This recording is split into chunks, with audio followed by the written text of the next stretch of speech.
На стадионе ветром разрывает огромный флаг США. Просто случай или знак свыше? Безусловно, знак свыше. Видео известное. Там вдруг в солнечный день набегает облако, тень такая мощная, сильный ветер и разрывает флаг США, который накрывает стадион. Стадион, футбол является как бы аллегорией на земной шар и управление им. Схема управления. Да.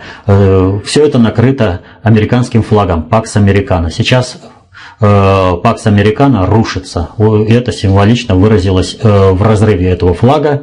И сразу после этого опять солнце и ветер утих.